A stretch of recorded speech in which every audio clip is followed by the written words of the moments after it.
Praise the Lord, hallelujah. Zion வேதாகம ஆய்விற்கு அன்போடு கூட இயேசு கிறிஸ்துவின் நாமத்தில் உங்களை வரவேற்கிறேன். இன்றைய தினத்திலும் ஏசாயா தீர்க்கதரிசன புஸ்தகம் அதிகாரங்கள் 10 முதல் 12 அதிகாரங்களில் உள்ள வசனங்களை தியானிக்க சர்வ தேவன் தாமே நமக்கு கிருபை பாராட்டுவாராக.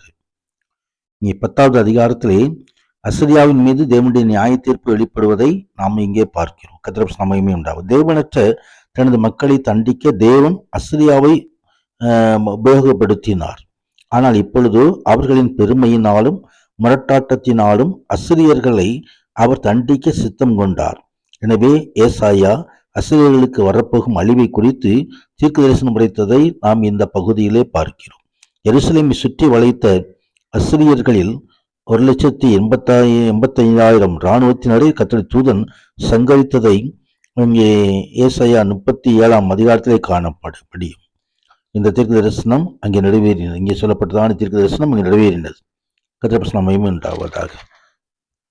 தொடர்ந்து இஸ்ரவேலில் மீதியானவர்களை குறித்தும் இங்கே எழுதப்பட்டிருக்கிறது. தேவன் இஸ்ரவேலில் நியாயம் தீர்த்த பின் தேவனை நம்பிய ஒரு சிறு மேந்திருக்கும் ஜனக்கூட்டத்தை பிரித்தெடுத்து பாதுகாப்பார் என்று அவர்கள்தான் உண்மையான விசுவாசிகள் என்றும் ஏசாயா சொல்லுகிறதை நாம் பார்க்க முடியும். ரோமர் 9 அதிகாரத்திலும் அதை குறித்து எழுதப்பட்டிருக்கிறது. உலகத்தை ரட்சிக்கும் தேவ திட்டம் தேவனை விசுவாசித்து அவரது வார்த்தைக்கு கீழ்ப்படியும் இந்த மீந்திருக்கும் மக்கள் மூலமாகவே செய்து பிடிக்கப்படும். வெறும் விசுவாசிகள் என்று பெருமைப்பட்டுக் கொள்பவர்களால் அல்ல. கர்த்தருக்கு மகிமை உண்டாவதாக. இங்கே தொடர்ந்து 10வது அதிகாரத்திலே எருசலேமை வெற்றி கொள்ள அசிரியர்கள் வரப்போகின்றதான வழியை ஏசாயா முன்னறிவித்ததையும், ஆனால் தேவன் அவர்களை முறியடிப்பார் என்ற செய்தியையும் இங்கே காண முடியும். 11ஆம் அதிகாரத்தில் ஈசாயின் அடிமரத்திலிருந்து ஒரு கிளை எழும்புவதை வேதம் தெரிவிக்கிறது. கர்த்தருக்கு மகிமை உண்டாவதாக. கிளை என்பவரால் இயேசு கிறிஸ்துவானவர்.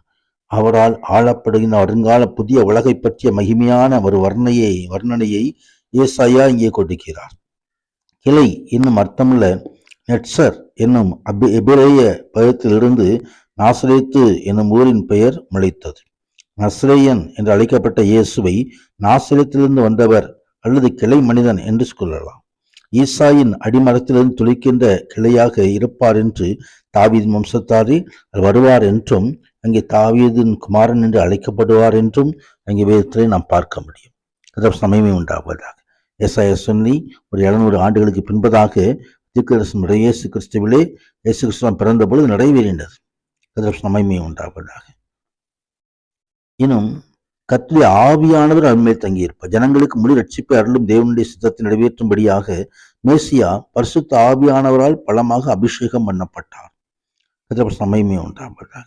ரட்சிப்பின் திட்டத்தை நிறைவேற்றும்படிக்கு ஒரு சீஷர்களை மேசியா பரிசுத்த ஆவியினால் அடைந்து அபிஷேகம் பண்ணுவார். அதற்கு மகிமை உண்டாவதாக. அங்கே நீதியும் சத்தியமும் குறித்து எழுதப்பட்டிருக்கிறது. மேசியாவின் ஆளுகையின் போது நீதியும் சத்தியமும் இணைந்த மேலோங்கிய பண்புகளாயிருக்கும். மேசியாவின் சபையை ஆளுபவர்களுக்கு இவ்விரு தன்மையும் தேவைப்படுகிறது. அதற்கு மகிமை உண்டாவதாக.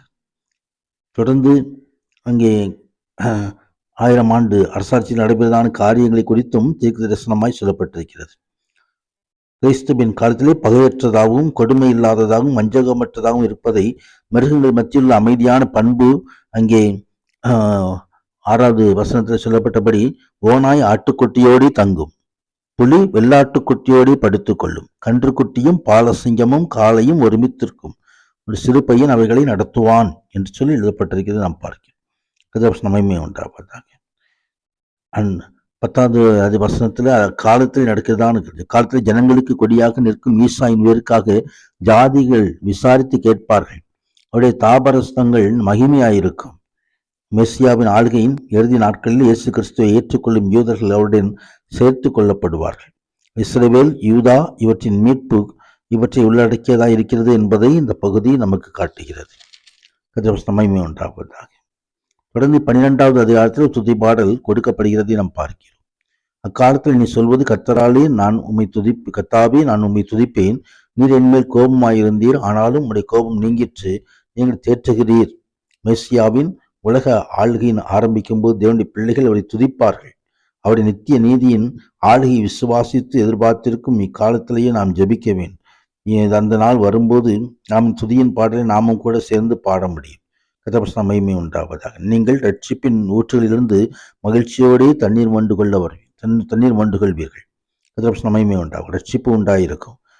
அருளாத கிறிஸ்துவான சிலுவையில் நமக்காக சம்பாதித்த அந்த ரட்சிப்பு நித்திய ராஜ்யத்துக்கு அதை கொண்டு செல்லும். சீயோனில் வாசமாயிருக்கிறவர்களை சத்தமிட்டு கம்பீரி, இஸ்ரவேலின் பரிசுத்த நடுவில் பெரியவராயிருக்கிறார். சீயோனிலே கர்த்தரோடு வாசம் பண்ணும்படியாக தேவன் தாமே நமக்கு அருள் செய்கிற தேவன்.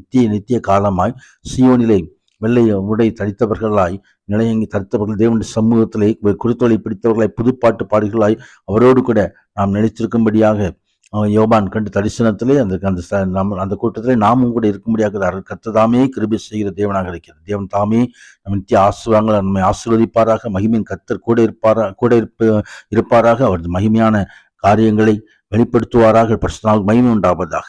ஆமீன்.